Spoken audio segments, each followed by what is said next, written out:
నమస్కారం. ఈరోజు మనతో పాటు స్టూడియోలో ప్రముఖ ఆధ్యాత్మికవేత్త జ్యోతిష నిపుణులు ప్రొఫెసర్ డాక్టర్ ముల్లపూడి సత్యనారాయణ మూర్తి గారు ఉన్నారు. నమస్కారం గురువు గారు. నమస్కారం అమ్మా సుచరిత. మే 1వ తారీఖున గురుగ్రహ మార్పులు జరగబోతున్నాయి కదా, మరి గురుగ్రహ మార్పుల మూలంగా మిథున రాశి వారికి ఎలా ఉండబోతుంది తెలియజేస్తారా? మనకి మే 1, 2024 సంవత్సరంలో ఈ గురుగ్రహం మేషరాశి నుంచి వృషభ రాశిలోకి మారుతున్నాడు.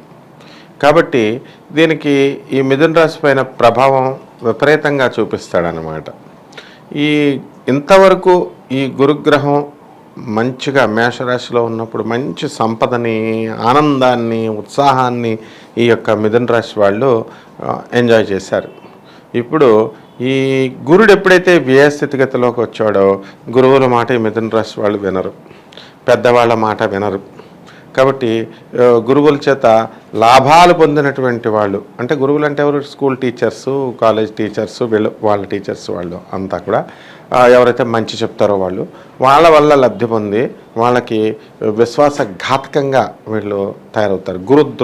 గురుద్రోహులు అవుతారు అని శాస్త్రం క్లియర్గా చెప్తోందనమాట. మిథున రాశి వారికి ఈ యొక్క గురుడు వ్యయంలో ఉన్నప్పుడు. కాబట్టి ఈ ఒక్కటే పాయింట్ తప్ప మిగతా విషయాలన్నింటిలో కూడా ఈ మిథున రాశి వారికి బాగుంటుంది. అంటే గురుగ్రహం అనుగ్రహం ఉండదు వీళ్ళకి ఈ సంవత్సరం.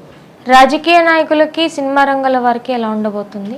మిథున రాశి వాళ్ళల్లో ఉన్నటువంటి రాజకీయ నాయకులు ఉంటారు కదా, వీళ్ళకి రాజకీయ నాయకులు కూడా గెలవడానికి అవకాశాలు ఉంటాయి. రాజకీయానికి కావాల్సిందంటే వెన్నుపోట్లు పొడాలి, గురుద్రోహాలు చేస్తే వాళ్ళు గెలుస్తారు. కాబట్టి ఈ యొక్క రాజకీయ నాయకులు ఖచ్చితంగా గెలుస్తారు.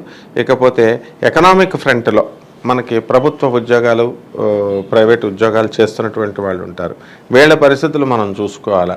ఉద్యోగాలు వీళ్ళకి ఏమైనా బకాయిలు ఏమైనా మిగిలిపోయినాయా ప్రభుత్వంలో, మాకేమైనా శాలరీస్, గవర్నమెంట్ దగ్గర డబ్బులు లేవు, అన్ని ఫ్రీ స్కీమ్స్ గవర్నమెంట్స్ వచ్చేసినాయి కదా రెండు రాష్ట్రాల్లో కూడా.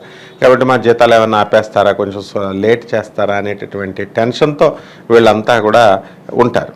ఇటువంటి వీళ్ళందరికీ కూడా ఏ ప్రభుత్వము కూడా ఆపకుండా డిఏలు, అరియర్స్లు, ఇన్సెంటివ్స్లు, బోనస్లు, ఇలాంటివన్నీ, ఇంక్రిమెంట్లు ఇవన్నీ కూడా వచ్చేయడం జరుగుతుంది. కొంచెం లేట్ అయితే అవ్వచ్చు. కానీ అలాగే ఓల్డ్ పెన్షనర్స్కి వీళ్ళు రిటైర్ అయిపోయిన తర్వాత మళ్ళీ వీళ్ళకి పెన్షన్ బెనిఫిట్స్ ఉంటాయి.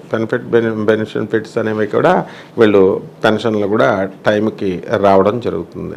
ఇక ప్రైవేట్ ఉద్యోగస్తులు వీళ్ళు ఎప్పుడు పాపం కష్టపడతారు కాబట్టి, కష్టజీవులు కాబట్టి వీళ్ళ కష్టాన్ని యాజమాన్యాలు గుర్తించి చక్కగా వీళ్ళకి కావలసినటువంటి వసతుల్ని, కావాల్సినటువంటి ఆఫీస్ వాతావరణాన్ని ఇవన్నీ కూడా ఇవ్వడం జరుగుతుంది.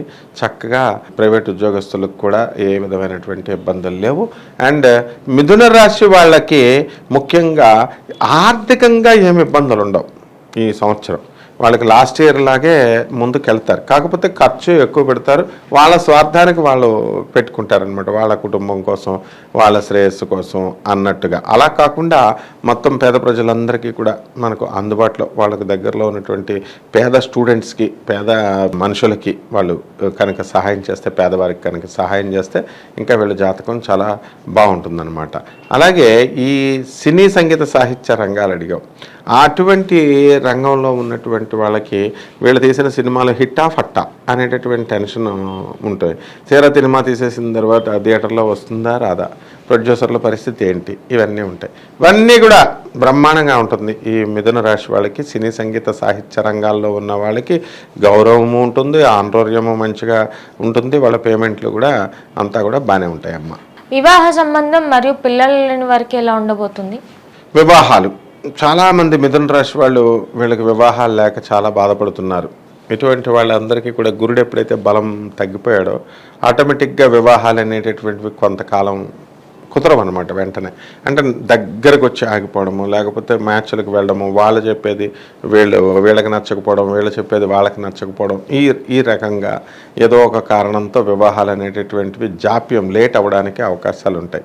ఇక ఎన్నో సంవత్సరాలుగా మాకు మ్యారేజ్ అయిపోయి 10 ఏళ్ళు అయిపోయిందండి, 15 సంవత్సరాలు అయిపోయిందండి, మాకు సంతానం కలగట్లేదండి అని బాధపడేటటువంటి వాళ్ళు ఉంటారు కదా, వీళ్ళందరికీ కూడా సంతానం కలగడానికి అవకాశాలు ఉన్నాయన్నమాట. అయితే కొంచెం ఎక్కువ టైం తీసుకోవాలా. వీళ్ళు ఫెర్టిలిటీ సెంటర్స్ చుట్టూ తిరగడము ఇవన్నీ కూడా చేస్తూ ఉంటారు. ఆ వైద్యాలు ఈ వైద్యాలు ఆయుర్వేద వైద్యాలు ఇవన్నీ.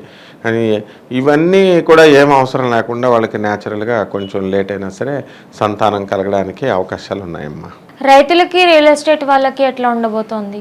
రైతులకు వచ్చేసరికి మనకి మిథున రాశి వారికి భాగ్యస్థితిలో చక్కగా ఈ యొక్క రాహు ఉన్నాడు కాబట్టి రాజ్యస్థితిలో ఉన్నాడు. భాగ్యస్థితిలో ఉన్నటువంటి శనిగ్రహ ప్రభావం, ఈ యొక్క రాజ్యస్థితి కారకుడు అయినటువంటి రాహు ఇతర గ్రహాలతో మనకి శుక్రుడు 31 మార్చి నుంచి, రవి 14 మార్చి నుంచి ఇలాగా కొన్ని గ్రహాల మార్పులు ఉన్నాయి. అవి కంటిన్యూస్ చేసుకుంటూ నెల 21 రోజులకి అలా చేంజ్ అవుతూ ఉంటాయి అన్నమాట. ఆ వాటిలన్నిటినీ కూడా మనం దృష్టిలో పెట్టుకున్నప్పుడు మనకి రైతులు మంచి పంటలు అనేటటువంటివి తీయడం జరుగుతుంది. తర్వాత వాళ్ళ కమర్షియల్ క్రాప్స్ పెంచుతారు. వాళ్ళ ఇంతకుముందు చేసినటువంటి అప్పులన్నీ కూడా తీర్చేస్తారు. ఖరీదైనటువంటి వస్తువులన్నీ కూడా కొంటారు. చక్కగా రైతుల యొక్క పిల్లల్ని మంచిగా ఇచ్చేస్తారు. అలాగే ఆర్మీ ఆఫీసర్స్ ఉంటారు. పోలీస్ డిపార్ట్మెంట్లో చేస్తున్నటువంటి వాళ్ళు, సెక్యూరిటీ, ఆర్మీ, ఈ మూడు ఒక వర్గం. ఫైర్ ఎక్స్టింగ్విషర్, ఫైర్ డిపార్ట్మెంట్లో వాళ్ళు, వీళ్ళందరూ లోకల్లో చేసినటువంటి వాళ్ళు, స్టేట్లలో చేస్తున్నటువంటి వాళ్ళు బాగానే ఉంటారు. పాపం ఆర్మీ ఆఫీసర్స్ దూర ప్రాంతాల్లో బార్డర్స్ దగ్గర ఉన్నటువంటి వాళ్ళు ఉంటారు. వాళ్ళ భార్య పిల్లల్ని సంవత్సరమైనా సరే చూసుకున్నటువంటి వాళ్ళు ఉంటారు. అటువంటి వాళ్ళకి లీవులు ఇమ్మంటే వాళ్ళ బ్రిగేడర్లు, వాళ్ళ కమాండర్లు ఎవరు? స్క్వాడ్రన్ లీడర్లు. కాబట్టి ఇటువంటి వాళ్ళకి లీవులు అనేటటువంటివి దొరుకుతాయి అన్నమాట చక్కగా. అందువలన వీళ్ళు వచ్చి కుటుంబం పరిస్థితుల్లో కుటుంబంతో వీళ్ళు కలవడము, స్పెండ్ చేయడము అలా బాగుంటుంది. ఇకపోతే ఫారిన్లో వెళ్ళాలి అనే సరదా, ఈ మిథున రాశి వాళ్ళకి ఎంతసేపు సరదా లైఫ్ కోరుకుంటూ ఉంటారు వీళ్ళు. They are called as butterflies, అంటే ఈ సీతాకోక చిలకల్లాగా. వీళ్ళకి ఎంతసేపు ఫారిన్ తిరగాల, లైఫ్ని ఎంజాయ్ చేయాలా, ఇలా ఉంటుంది. సో అటువంటి వాళ్ళకి ఫారిన్ వెళ్ళడానికి చక్కగా అవకాశాలు ఉన్నాయి. అర్ధాష్టమ కేతు ఉన్నాడు. ఈ అర్ధాష్టమ కేతు ఫారిన్ పంపించినప్పటికీ కూడా అనేకమైనటువంటి సమస్యలు రావడానికి అవకాశాలు ఉంటాయి. ఎక్స్పోర్ట్స్, ఇంపోర్ట్స్ బిజినెస్లు చేస్తున్నటువంటి వాళ్ళు ఉంటారు. వీళ్ళు కూడా ఈ బిజినెస్ల్లో ఇంకా రాణింపు అనేటటువంటిది రావాలి. కాస్త టీచింగ్ ప్రాబ్లమ్స్ అనేటటువంటివి రావడానికి అవకాశాలు ఉంటాయన్నమాట ఎవరు ఈ వీళ్ళకి. ఆ విధంగా మనకి కమర్షియల్ ట్యాక్స్ డిపార్ట్మెంటు, ఆ తర్వాత income tax department, revenue, municipal department, police department, ఇటువంటి వాళ్ళందరికీ కూడా ప్రమోషన్లు వస్తాయి. ప్లస్ అదనపు ఆదాయ మార్గాలు కూడా కనబడుతున్నాయి. అదేవిధంగా ఈ మిథున రాశి వాళ్ళకి మరి మన శని భాగ్యస్థానంలో ఉన్నప్పటికీ కూడా అంతగా పెద్దగా బలం లేడనే మనం చెప్పుకోవాలి. కాబట్టి అందువల్లనే మిథున రాశి వాళ్ళు కొంతమంది ఈ సంవత్సరం మనకి జైలుకి వెళ్ళడానికి, శ్రీకృష్ణ జన్మస్థానాలకు వెళ్ళడానికి కూడా అవకాశాలు ఉంటాయి. ఎప్పుడు ఫ్రాడ్ చేసినప్పుడు. ఫ్రాడ్ చేయకుండా ఉన్నటువంటి వాళ్ళు భయపడాల్సినటువంటి అవసరం లేదు. కొత్తగా వ్యాపారం మొదలుపెట్టే వాళ్ళు మరియు ఆటోమొబైల్ షాప్ వాళ్ళకి ఎట్లా ఉండబోతుంది? ఇప్పుడు కొత్తగా బిజినెస్లు చేయాలనుకుంటారు స్టూడెంట్స్ అంతా కూడా ఏం చేస్తారంటే మనం బాగా చదవాలి అని అనుకుంటారు. ఈ మిథున రాశి వాళ్ళకి గురుడు ఏ స్థితిగతుడు అయ్యాడు కాబట్టి స్టూడెంట్స్కి పెద్ద మార్కులు రావు, హార్డ్ వర్క్ ఎక్కువ చేయాలి. ఎప్పుడైతే వీళ్ళకి అంతకుముందు బ్యాచ్లో వాళ్ళు పాస్ అయిపోయిన వాళ్ళు ఉంటారు కదా, వాళ్ళకి జాబులు రావు. ఎప్పుడైతే చదువులు లేవో జాబులు ఆటోమేటిక్గా డౌన్ అవుతుంది. కాబట్టి ఇటువంటి వాళ్ళకి ఆటోమొబైల్ ఇండస్ట్రీస్, ఇలాంటి ఐరన్ ఇండస్ట్రీస్ ఇలాంటివి స్టార్ట్ చేసుకున్న వాళ్ళ పరిస్థితి బాగానే ఉంటుంది. ఇక ఎలక్ట్రానిక్స్ సంబంధించినటువంటి వ్యాపారాలు, సాఫ్ట్వేర్ సంస్థలు పెట్టాలని అనుకుని చాలామంది అనుకుంటారు. అటువంటి వాళ్ళు కొంచెం ఎదురు చూడాల్సినటువంటి అవసరం, వేచి తూచి జాగ్రత్తగా చేసుకోవాల్సినటువంటి అవసరం ఉంది. ఫుడ్ బిజినెస్ స్టార్ట్ చేసే వాళ్ళకి ఎలా ఉండబోతుంది? ఫుడ్ బిజినెస్ అత్యద్భుతంగా ఉంటుంది. చక్కగా మనకి కుమార్ అంటే తెలుసా నీకు, యూట్యూబ్లో ఫేమస్ అయిన అంత చక్కగా బిజినెస్ బాగుంటుందన్నమాట. కాబట్టి ఫుడ్ ఇండస్ట్రీస్, పబ్బులు, తర్వాత ఈ ఇండస్ట్రీస్ అన్నీ కూడా మనకి టల్ షాపులు కూడా వాటితో పాటు ఇవన్నీ కూడా ఒకటే ఆధిపత్యం ఉన్నటువంటి గ్రహం వల్ల. కాబట్టి వజ్రాల వ్యాపారము, ఈ వ్యాపారాలన్నీ కూడా బ్రహ్మాండంగా ఉంటాయి.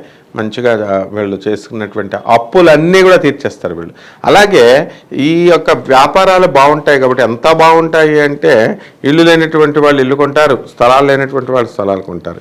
వీళ్ళ పేరు మీద స్థలాలు ఉన్నటువంటి వాళ్ళు ఉంటారు కదా, ఆ స్థలాలు అమ్మాలని చూస్తారు కదా, దానికి మంచి రేట్ రావడం లేదండి అని ఇంతకాలం వెయిట్ చేసి ఆగినటువంటి వాళ్ళు ఉంటారు. అటువంటి వాళ్ళందరికీ కూడా మంచి రేట్ అనేటటువంటిది ఇప్పుడు రావడము, వీళ్ళు అమ్మాలనుకున్నటువంటిది తక్కువ రేటుకి వెళ్లకుండా మంచి ఎక్కువ రేటు రావడము, ఈ విధంగా ఈ మిథున రాశి వాళ్ళకి ఉంటుంది. అలాగే ఈ మిథున రాశి వాళ్ళ తల్లిదండ్రులని తరపు నుంచి వాళ్ళ పూర్వార్జిత ఆస్తి ఉంటుంది కదా, వాళ్ళ తాతల తండ్రుల దగ్గర నుంచి వచ్చినటువంటి ఆస్తి అది రావడానికి కూడా అవకాశాలు ఉన్నాయమ్మా. మరిన్ని మంచి ఫలితాల కోసం ఏమన్నా రెమెడీస్ చెప్తారా? రెమెడీస్ ఏంటంటే మిథున రాశి వాళ్ళకి అర్ధాష్టమ కేతువు జరుగుతున్నాడు కాబట్టి కేతు జపం చేయాలా, కేతు స్తోత్రాలు చదవాలా, కేతువుకి కిలోం పావు ఉలవల్ని, తర్వాత చిత్రవర్ణం మల్టీ కలర్డ్ వస్త్రాలని అవి తీసుకొని పేదవాళ్ళకి దానం చేయాలి. ఈ విధంగా ఎప్పుడు చేయాలండి? ఇది సోమవారం నాడు ఉదయం 7 గంటలకి చేయాలి. అలాగే ఉలవలు కనుక ఉన్నట్లయితే అది తీసుకెళ్ళి ఆవులకే పెట్టాల్సినటువంటి అవసరం లేదు. ఆ ఎద్దులు ఉంటాయి కదా, ఆ ఎద్దులకు కూడా పెట్టినా కూడా వీళ్ళకి మంచి ఫలితాలు అనేటటువంటివి దొరుకుతాయి. కాబట్టి వీళ్ళు సాధారణంగా ఇవన్నీ కూడా ₹1 కూడా ఖర్చు అవ్వకుండా చెప్పేటటువంటి రెమెడీస్ కాబట్టి వీళ్ళని తోటకూర, మనము ఇలాంటి ఆకుకూరలు, మనం ఈ యొక్క దోసకాయలు ఇలాంటి వంకాయలు పెట్టమని చెప్పేసి మనం ఈ ఆవులకి చెప్తే ఒక్క తోటకూర మాత్రమే కాడ, ఒక్క దోసకాయ మాత్రమే, ఒక్క బెండకాయ మాత్రమే తీసుకెళ్ళి పెట్టేటటువంటి మహానుభావులు కూడా ఉన్నారు. అలా చెప్పేటటువంటి మహానుభావులు కూడా ఉన్నారు. అలా కాకుండా చక్కగా ఆవుకి ఎంత గ్రాసం కావాలా, ఎంత తోటకూర కావాలా, ఎంత గడ్డి కావాలా ఇలా తీసుకెళ్ళి ఈ ఆవుకు కూడా పెడితే చాలా మంచిది. అలాగే వినాయకుడికి చక్కగా లడ్డూల బూందీలు, తర్వాత ఈ లడ్డూలు కనుక నివేదన కనుక చేసి గరిక గడ్డితో కనుక ఓం గణేశాయ నమః అనే మంత్రంతో కనుక జపం చేసుకున్నట్లయితే మరిన్ని మెరుగైనటువంటి ఫలితాలతో ఈ యొక్క మిథున రాశి వాళ్ళకి ఈ యొక్క గురు శాపం నుంచి బయటపడడానికి అవకాశాలు ఉంటాయి. ధన్యవాదాలు గురువు. ధన్యవాదాలమ్మా.